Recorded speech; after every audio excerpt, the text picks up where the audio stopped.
Welcome to the 7th episode of Foreign Correspondence Deeper into Hitchcock podcast. My name is Michał Oleszczyk and I'm joined as always by my co-host Sebastian Smoliński. Good evening. This is the 7th episode of a podcast in which we discuss every single film in Alfred Hitchcock's filmography in chronological order. Last time we were pretty divided about The Farmer's Wife, and today, well, let's see if we'll be divided on Champagne, a film from 1928 that has Hitchcock still working at British International Pictures, and that is pretty much at the very lower end of the film Alfred Hitchcock's filmography in terms of critical appreciation.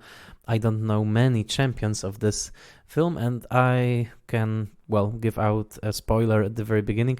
I also think this is a highly problematic and not satisfying experience. That was apparently also conceived in quite hectic fashion. The film's screenplay changed forms many times. It started with a completely different idea, then it sort of evolved into what it is at this moment. But I will start by asking Sebastian how he liked it, and also by making a note that this is probably what I at least see as the second, at least in terms of its structure, a second comedy, outright comedy in Hitchcock's ever after The Farmer's Wife, because it has a comical structure, the whole screenplay.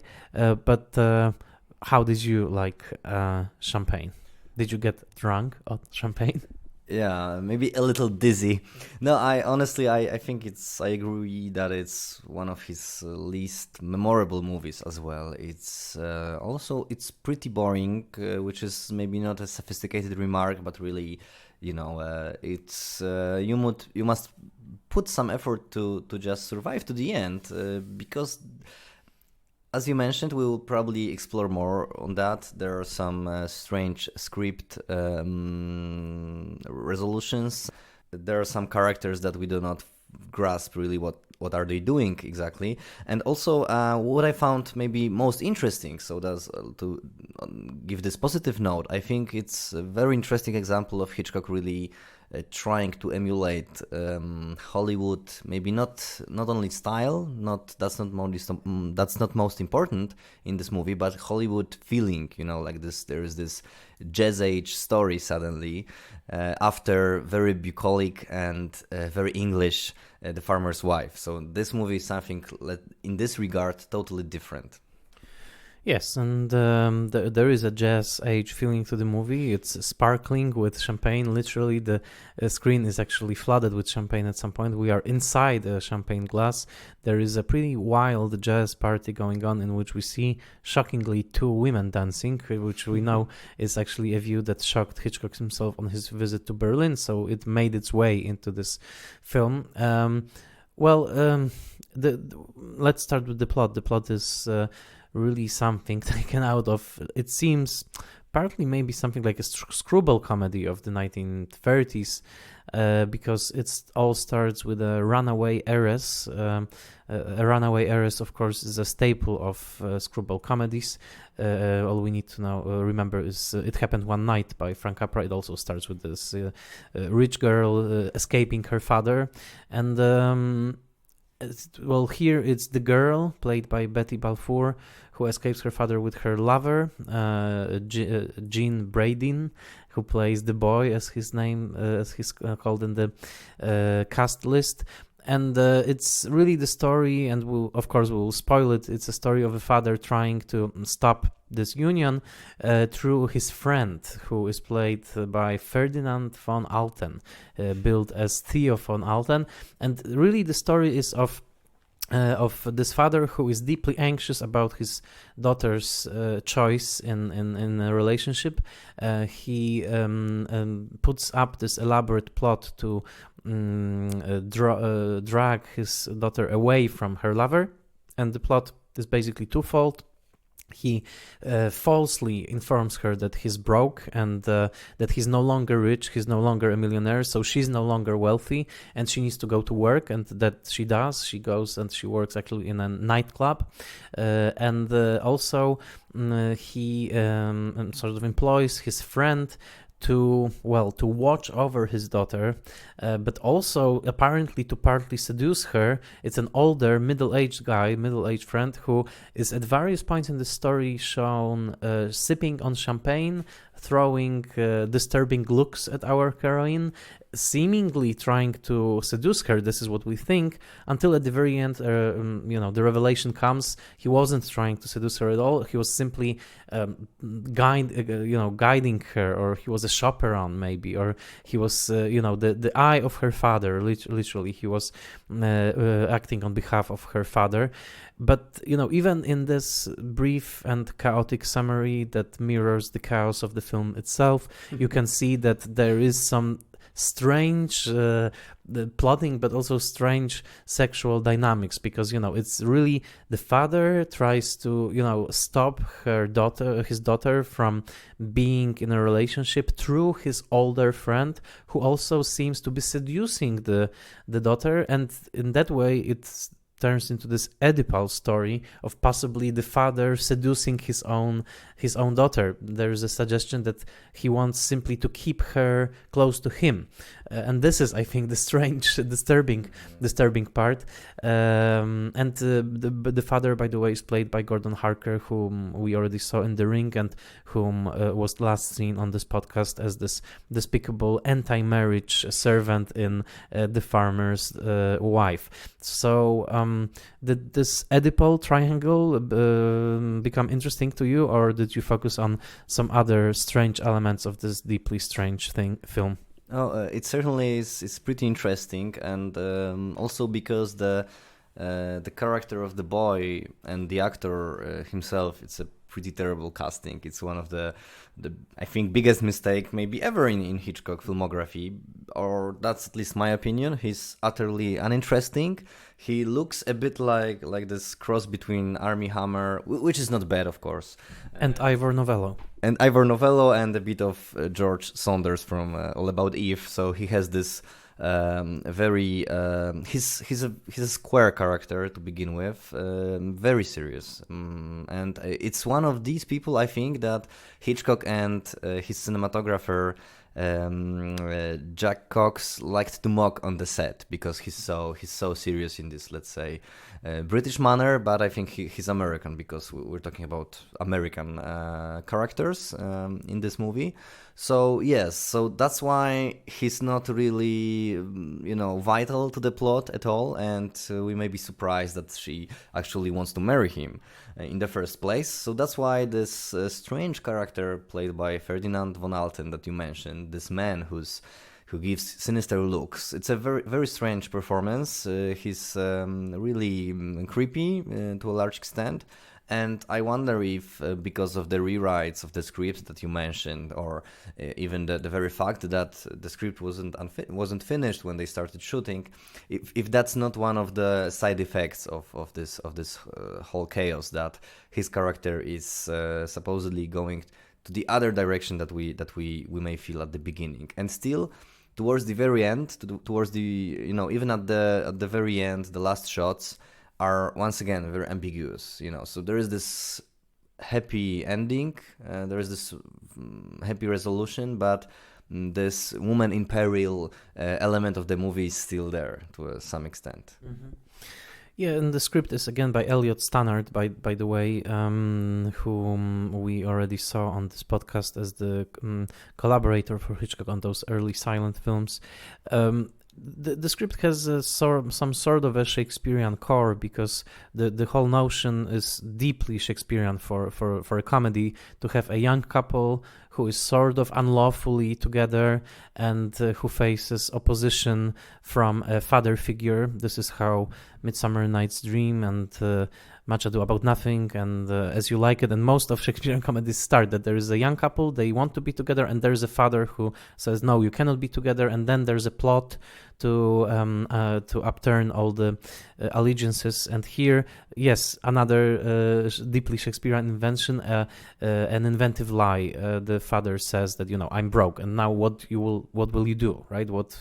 And it turns out that the affection of the girl is real. She's willing to go to work. She's not abandoning her boy.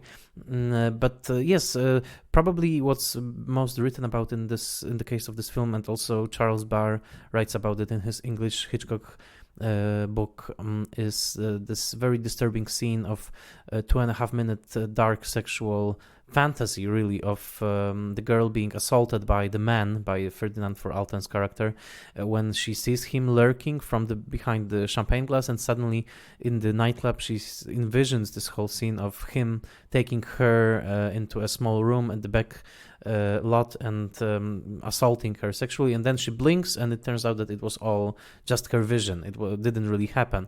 But if it didn't, and if indeed the guy's role was to take care of the girl and make sure that she remains safe throughout her elopement with the boy, why is he throwing her one last disturbing glance from behind the glass in the very last scene?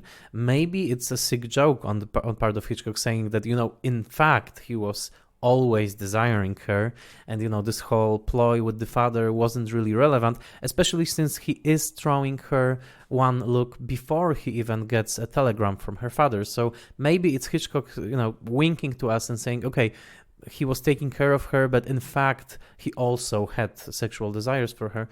But it doesn't really make that much sense. And also Betty Balfour, who is here in this 1920s modern women, almost aviatrix kind of mode.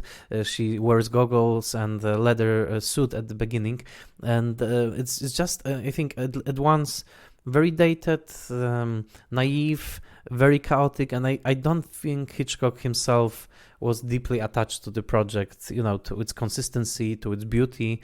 It's pretty awful.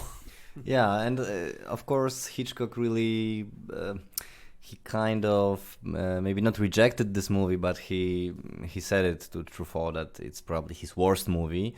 Of course, Truffaut didn't agree, and he found many interesting elements in it. But yes, I agree that this let's say this transfer, because we have father at the beginning, and then we have this POV shot of the party, that we may, as Charles Barr rightly points, that we may suspect it's the father's POV, but it turns out to be the man's, so this Ferdinand von Alten's point of view. So we have this connection between the father and the man, and because he's such an inconsistent character, we really have no idea what to think, because he gives this final look, which is ambiguous, or it may be a sick joke, as you mentioned.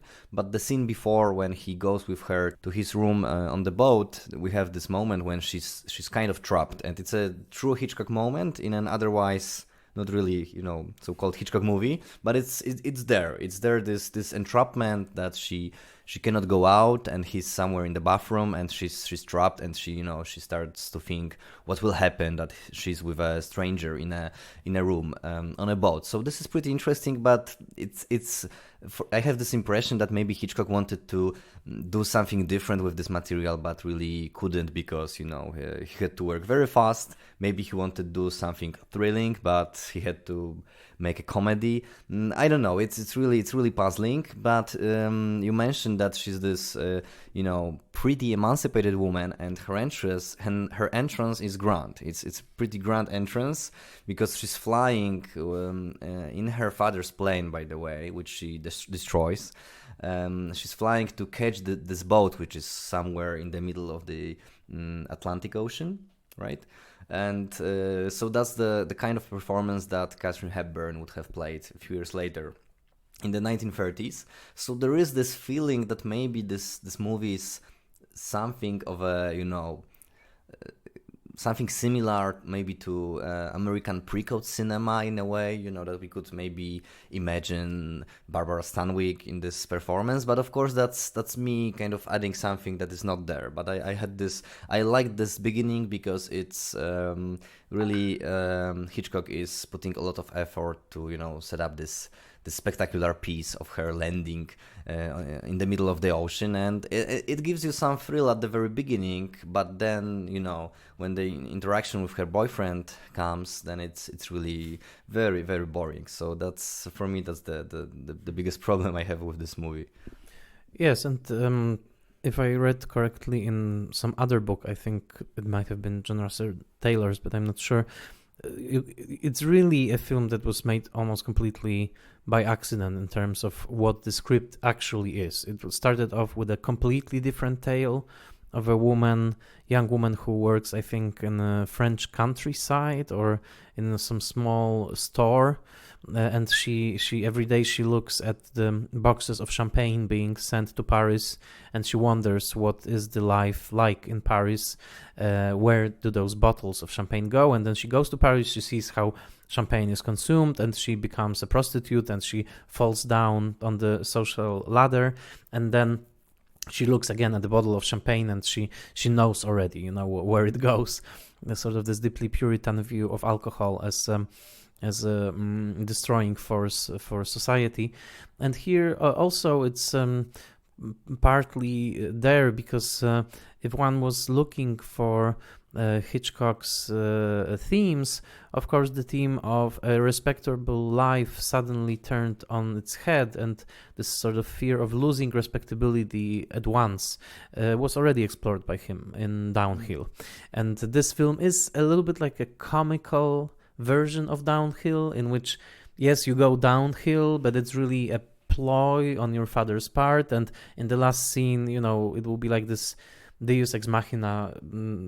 It was just a joke, you are not poor at all, you can return to your respectable life.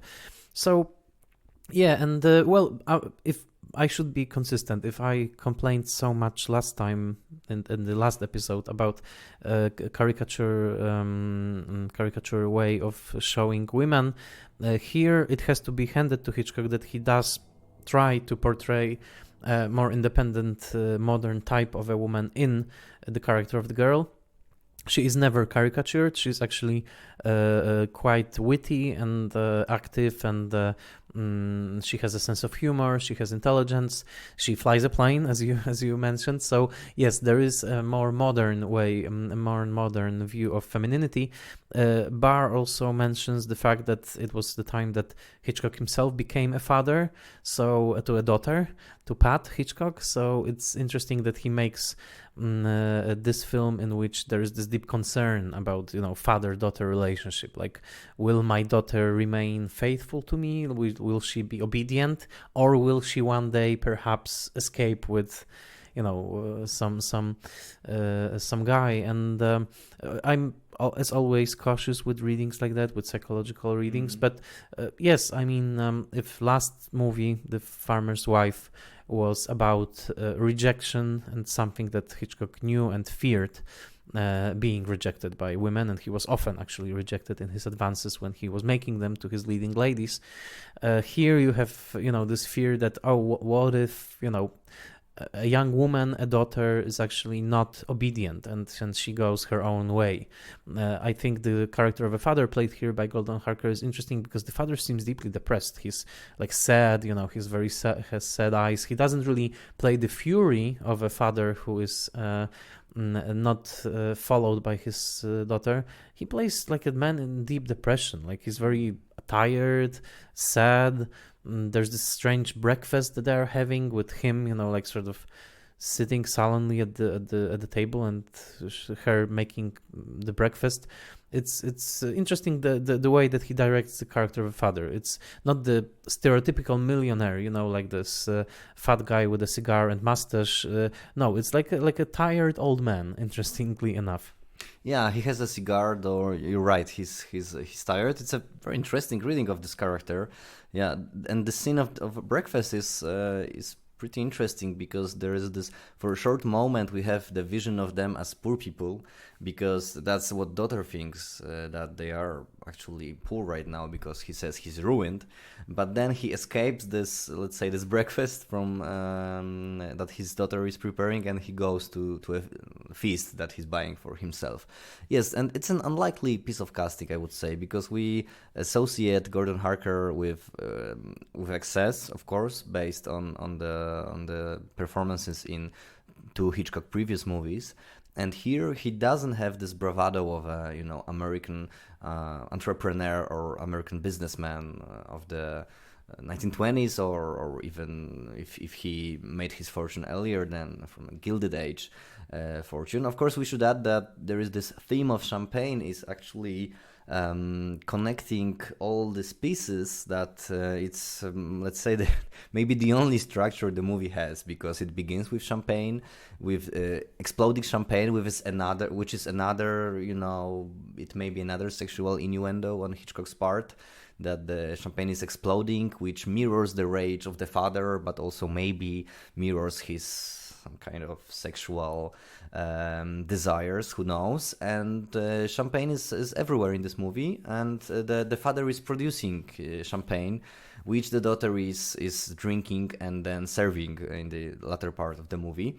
And also Patrick McGilligan mentions that Hitchcock didn't drink at all until a certain age, but then very fast he became very fond of all kind of liquors, including champagne. So this is funny that from this moment on we could say we start to associate Hitchcock movies not only with food, as you mentioned very interestingly in the previous episode, describing several scenes from The Farmer's Wife, but also with different kind of alcohols. This is pretty interesting. Yeah, well, I find it even funny that the film is called Champagne. It's like he didn't have any other title. Champagne, yes, which is interesting because apparently Hitchcock was a gourmet and he liked good food, good drink, and the more money he made, the more exquisite his meals became. The film was even advertised on its poster as a picture of the finest vintage. So here, champagne, which I believe was once called, like a lemonade for adults. It's like this very, very refined drink, that's associated with New Year's Eve and with some elegance, but also some playfulness, the fizzy champagne. And this film is a little bit like that. I mean, it fizzes out pretty quickly from one's mind. It doesn't have a lasting effect. I cannot, sort of make myself think back to it oftentimes. And it's just, I think Hitchcock also seemingly already feeling that there's a new wave coming of sound pictures, because that's already after the premiere of The Jazz Singer. I think he's quite eager to try out a new format where he will only make one more silent film, The Manxman, which we'll discuss next time. And this is really a fitting way of saying, let's move to something else. He has new forms to explore. And it should be probably noted, as Barr also does, that it's yet another film in which Hitchcock film in which we have this figure of an older man looking through a woman through some kind of a glass. We had Monocle in Easy Virtue. This judge was looking at the woman in the courtroom. The very first image of Pleasure Garden was also a guy looking through a glass at a dancer on the stage, and here there's this quite elaborate shot of looking throughout the glass onto the main characters. Well, that's probably another interesting way and thing to explore. This blurring of vision, portraying something through the glass.